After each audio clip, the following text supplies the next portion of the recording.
हाँ हाँ मम्मी, मैं तो पूरा दिन फ्री ही रहती हूँ क्योंकि मुझे तो काम करने में इतना आलस आता है कि पूछो ही मत। मैं तो कोई ना कोई बहाना बनाकर फ्री रहती हूँ। काम करे मेरी ननद और करे मेरी सासू माँ, मैं क्यों काम करूँ? बहू, अच्छा बिजी हो तो चलो कोई बात नहीं, फोन पर बात करने के बाद जरा मेरे कमरे में आना। नहीं नहीं मम्मी जी, आपके कमरे में कौन जाए सीढ़ियाँ चढ़ के, आप ही बता दो क्या काम है।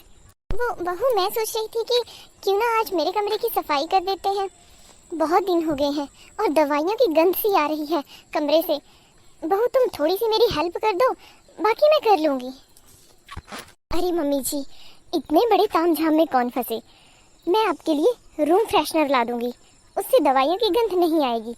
और बाकी झाड़ू तो मैं डेली लगाती हूँ, हाँ पोछा हफ्ते में एक बार लगाती हूँ आपके कमरे में। लेकिन अब मेरी क्या गलती है मम्मी जी, आपका कमरा है भी तो सीढ़ियाँ चढ़ के। बहू, तुम्हारी बुआ सास आने वाली है ना, तो वो तो मेरे कमरे में ही रहेंगी मेरे साथ। तो मैं सोच रही थी कि चलो मेरा तो कुछ नहीं, लेकिन फिर बाद में वो बातें बनाएंगे तो अच्छा नहीं लगेगा ना।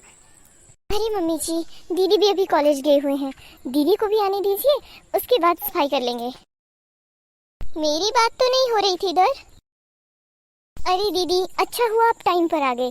वो क्या है कि मम्मी को अपने कमरे की साफ सफाई करवानी है, तो मैं सोच रही थी कि क्यों ना आप उनकी हेल्प कर दो, क्योंकि आप तो जानती हो मुझे तो डिस्क प्रॉब्लम है और डॉक्टर ने सीढ़ियाँ चढ़ने के लिए मना किया हुआ है।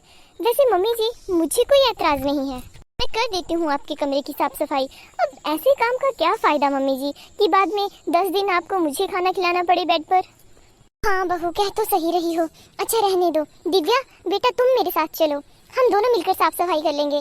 बहू तुम ऐसा करो, हम दोनों के लिए चाय बना दो। हाँ मम्मी जी, ये मैं कर दूंगी। लेकिन मम्मी, मैं अभी अभी कॉलेज से आई हूँ, मुझे थोड़ा फ्रेश होने दीजिए। ऐसा करते हैं, चाय पीने के बाद ही काम शुरू करेंगे। अरे दीदी, पहले थोड़ा सा काम कर लो, उसके बाद चाय पी लेना, थकान भी दूर हो जाएगी। लेकिन भाभी, मुझे भूख भी लगी है। अच्छा ठीक है, फिर आपकी मर्जी, आपको जैसा सही लगे। लेकिन ध्यान रहे दीदी, कमरे की सफाई आपने ही करवानी है। ये क्या मम्मी, भाभी तो हमेशा कोई ना कोई बहाना बनाकर चल देते हैं और मैं फंस जाती हूँ।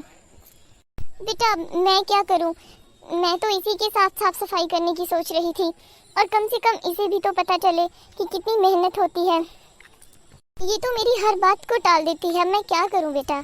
अब तुम्हें ही मेरे साथ काम करवाना पड़ेगा क्योंकि तुम्हारी बुआ आने वाले हैं। लेकिन मम्मी, आज ही काम करना जरूरी है क्या? देखो बेटा, ऐसा नहीं कहते, कल को तुम्हारी शादी होगी, तुम्हें ऐसे संस्कार तो नहीं दिए मैंने। मम्मी, शादी होगी तो क्या हुआ, भाभी भी तो रह रहे हैं ना, भाभी भी तो कोई ना कोई बहाना बना देते हैं। आप कुछ कर पाते हो क्या? नहीं ना। मैं कुछ बोल पाती हूँ क्या? नहीं ना। तो फिर मेरी शादी पर कोई क्यों बोलेगा, मैं भी ऐसा ही करूँगी बाद में। और अगर ये सब करने से शादी चल जाती है तो प्रॉब्लम ही क्या है मम्मी, मैं काम से भी बच जाऊंगी और मेरी शादीशुदा जिंदगी भी अच्छी से चली रहेगी। ये क्या, ये दिव्या क्या सीख रही है, ये तो बहुत गलत बात है। मैंने तो अपने बच्चों को ऐसे संस्कार नहीं दिए हैं, मुझे बहू को ही सबक सिखाना पड़ेगा ताकि दिव्या को भी अच्छी सीख मिले। देखिए बहन जी, अब आपकी भी दो बहुएं हैं, एक और बहू आने वाली है आपके घर, तो लेकिन मेरे पास तो आरती ही है। आरती ही हमारे बुढ़ापे का सहारा है और आरती से ही आगे मेरी दिव्या ये सब सीख रही है।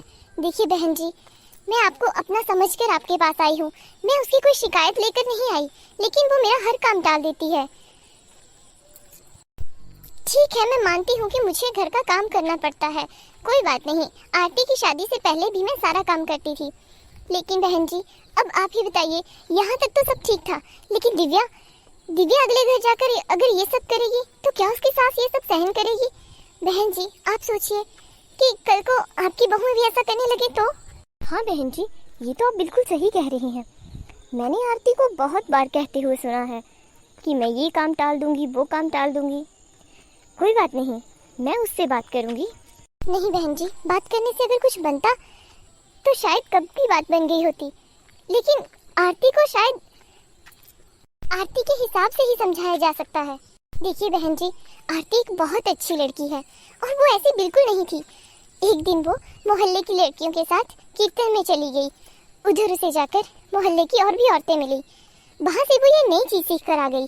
किसी भी काम को अगर मैं बोलूँ, वो मेरा काम करने से मना कर देती है। अब आप ही बताइए बहन जी, मैं आरती को नहीं कहूँगी तो किसको कहूँगी? और तो और मैं एक पानी का गिलास तक मांगती हूँ, उसके लिए वो ये बोल देती है कि मुझे चक्कर आ रहे हैं, मेरे से उठा नहीं जा रहा है। मम्मी जी आप बताइए बहन जी, अगर किसी टाइम मेरी सांस निकल रही हो और मैं उसे इमरजेंसी में पानी के लिए बुलाऊं, तब तो मैं...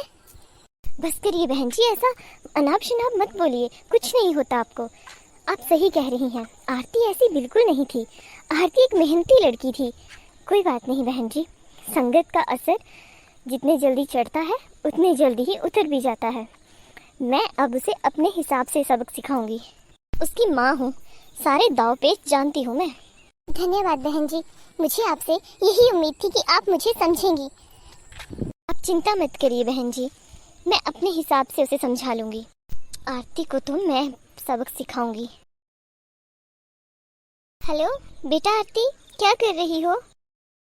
अरे कुछ नहीं मम्मी, मुझे तो दिन भर इंस्टाग्राम और फेसबुक चलाने का ही काम है, और किसी की रील आ जाती है इंस्टाग्राम पर तो उन्हें फॉरवर्ड कर देती हूँ।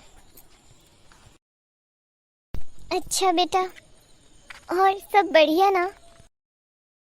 हाँ मम्मी सब बढ़िया, लेकिन आपकी आवाज़ इतनी दबी दबी क्यों आ रही है? आप कोई परेशानी में हो क्या?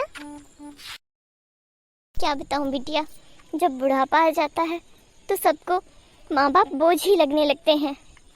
हमने इतनी दुख तकलीफ सहन करके बच्चों को बड़ा किया, उनकी शादियाँ करवाई और घर गृहस्थ जीवन उनको सारा सौंप दिया, लेकिन बदले में हमें क्या मिला? एक गिलास पानी तक नहीं मिलता बिटिया टाइम से। और अगर कोई चीज़ मांग भी ले तो बहाना बना देती हैं तुम्हारी दोनों भाभियाँ। अरे मम्मी ऐसे कैसे हो सकता है? भाभियाँ तो आपसे बहुत ज़्यादा प्यार करती थी, और छोटी वाली भाभी तो इतना ख्याल रखती हैं आपका, फिर कैसे? मैं तो कुछ बोलने लायक ही नहीं हूँ बेटा, ना किसी से बताने लायक हूँ। अगर यही बात मैं अपने बेटों से बोलूँगी तो वो सीधा जाकर अपनी बीवियों को पूछ लेंगे कि माँ के साथ ऐसा दुर्व्यवहार क्यों किया, और फिर घर में अशांति होगी, ये लोग आपस में झगड़ा करेंगे, और ये चीज़ मुझे नहीं चाहिए। और मैं तो कुछ बोल ही नहीं सकती क्योंकि ये लोग मेरी बात सुनती ही नहीं हैं। मैं कुछ भी काम बोलूँ सीधा मना कर देती हैं। मम्मी जी ये काम नहीं हो सकता, मम्मी जी वो काम नहीं हो सकता। मैं अपने मनपसंद खाने की इच्छा तक व्यक्त नहीं कर सकती इन लोगों के सामने। मैं क्या करूं बिटिया, मैं बहुत परेशान हो गई हूं। मुझे लगता है कि मुझे कुछ टाइम के लिए तुम्हारे पास आ जाना चाहिए। हाँ मम्मी सही कह रही हैं, आप मेरे पास आ जाइए। लेकिन भाभी ऐसा कैसे कर सकती हैं? मुझे उनसे ये उम्मीद नहीं थी। मैं तो सोचती थी कि आप सबसे ज़्यादा सुखी हो। बहू जरा 2 गिलास पानी लाना, तुम्हारी बुआ जी आई है और मुझे भी प्यास लगी है। वो क्या है कि किचन में तुमने पोछा लगा रखा है, मुझे टाइल से फिसलने का डर रहता है। मम्मी जी मैं फ़ोन पर बात कर रही हूँ और मेरा सच में सर दर्द हो रहा है, मुझे चक्कर से आ रहे हैं, मैं किचन तक जा ही नहीं पाऊँगी। आप प्लीज़ खुद 1 गिलास पानी ले लीजिए ना मम्मी जी। ठीक है बिटिया, मैं फ़ोन रखती हूँ। मुझे लगता है कि आजकल बहुओं के हर जगह यही हाल है। जब मेरी खुद की बेटी ही अगले घर में जाकर ये सब कर रही है तो मेरे साथ तो ऐसा होना मुमकिन है। अरे मम्मी रुकिए, तो ये आप क्या बोल रही हैं? सही तो बोल रही हूँ बिटिया। जब भी तुम्हें फ़ोन किया और तुम्हारी सास ने या तुम्हारी ननद ने तुम्हें कुछ काम बताया, तुमने हमेशा बहाना बनाया। शायद इसीलिए मेरे साथ ये सब हो रहा है। कोई बात नहीं, जहाँ तुम अपनी सास ससुर की सेवा नहीं कर रही हो, अपनी ननद का कहना नहीं मानती हो, वहाँ तुम मेरी क्या ही सेवा कर लोगी बिटिया। वहाँ से अच्छा है मैं यहीं रह लूँ। वहाँ जाकर तुमसे बेइज्जत होने से अच्छा है मैं अपने ही घर में बेइज्जती सहन कर लूँ। कोई बात नहीं, अब मुझे समझ आ गया कि मेरे साथ ऐसा क्यों हो रहा था, क्योंकि तुम भी तो यही करती हो ना। मुझे फ़ोन मत करना, शायद अब इसे दिमाग आएगा, क्योंकि ये तो मेरे बिना रह ही नहीं सकती। हे प्रभु, बस इस बार इसे सही लाइन पर ले आना, क्योंकि आजकल के बच्चों को समझाना बहुत ही मुश्किल हो गया है। जैसे जैसे ज़माना बदल रहा है वैसे वैसे बच्चे इमोशनल लेस होते जा रहे हैं। ठीक है बहू, खुद ही ले लेती हूँ। रुकिए मम्मी जी, मैं पानी लेकर आती हूँ। मुझसे बहुत बड़ी गलती हो गई। मैं पता नहीं क्यों ऐसी हो गई। मैं तो ऐसी थी ही नहीं ना मम्मी जी। आप तो मुझे जानते हो ना। मेरी शादी को 2 साल हो गए मम्मी जी। आप मुझे अच्छे से जानते हो, मैं ऐसी नहीं थी। फिर मेरे किए की सजा मेरी माँ को क्यों? कोई बात नहीं बिटिया। अब तुमने ये कहावत तो सुनी होगी ना, कहीं का किया कहीं तो जरूर मिलता है, चाहे वो अच्छा हो चाहे बुरा। मुझे माफ कर दो मम्मी जी। शायद मैं आपके साथ अगर अच्छे से रहूंगी, आपसे प्यार करूंगी, तो मेरी मम्मी को भी मेरी भाभियाँ बहुत प्यार करेंगी और अच्छे से रखेंगी। आप चलिए बुआ जी से बात कीजिए। मैं अभी आई। अरे मैं तो जानती ही नहीं थी कि इतने अच्छे से इतनी जल्दी बात बन जाएगी। हेलो दोस्तों, आपको हमारी कहानी कैसी लगी? ऐसे ही रोचक वीडियो देखने के लिए हमारे चैनल को सब्सक्राइब करें। मिलेंगे अगले वीडियो में। Bye bye.